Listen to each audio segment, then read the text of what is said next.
প্রযুক্তির উন্নতির সাথে ঝুঁকিও থাকবে, সেটি মোকাবেলা করে আর্থিক খাতকে এগিয়ে নিতে হবে বলে মনে করছেন Bangladesh bank governor doctor Ahsan H Mansur. তিনি বলেন, ডিজিটালাইজেশনের শুধু ব্যাংক নয়, সমৃদ্ধ করেছে দেশের অর্থনীতিকেও।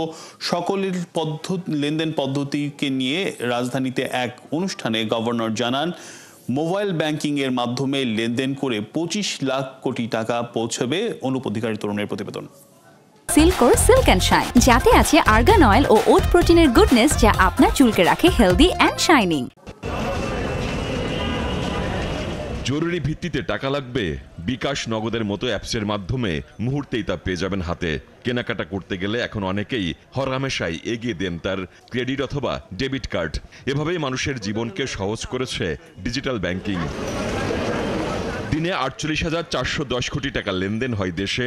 এর মধ্যে 4,000 কোটি টাকার বেশি লেনদেন হয় মোবাইল ব্যাংকিং এর মাধ্যমে।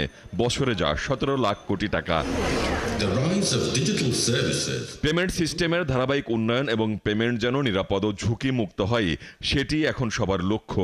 হোটেল সোনারগাঁয়ে আয়োজিত অনুষ্ঠানের শুরুতেই এমনটাই বললেন অতিথিরা। রাত 12টার সময় স্বজন হাসপাতালে জরুরি ওষুধ কিনতে হবে, কিন্তু পকেটে পর্যাপ্ত ক্যাশ নেই। নিকটতম স্থানের কোনো এটিএম ব্যবহার করে আমরা তাৎক্ষণিকভাবে সে ক্যাশের চাহিদা মেটাতে পারি।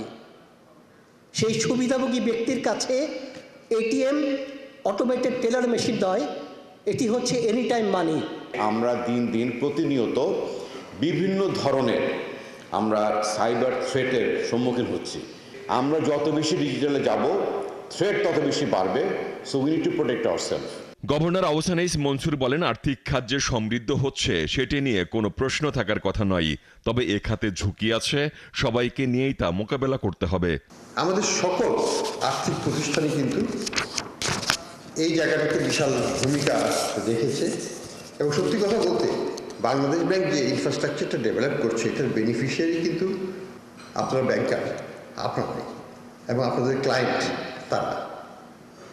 এটা বাংলাদেশ ব্যাংক করছে আপনাদের জন্যই, এবং আমাদের বা আপনাদের যারা ডিপোজিটার বাংলাদেশের সব জায়গায় ছড়িয়ে আছে তাদেরকে, এবং যারা ব্যাংকিং সিস্টেমের সাথে ডিপোজিটার শুধু না, কার্যক্রমের সাথে জড়িত তাদেরকে সেবা দেওয়ার জন্য। মোবাইল ব্যাংকিং এর মাধ্যমে এখন বছরে 17 লাখ কোটি টাকা লেনদেন হচ্ছে, যা দ্রুত সময়ের মধ্যে 25 লাখ কোটি টাকায় পৌঁছাবে বলে আশা করেন গভর্নর। এবছরই হয়তো এটা আমার ধারণা, যেটা 25 ছাড়িয়ে যাবে। অনুপ অধিকারী তরুণ, 71, ঢাকা।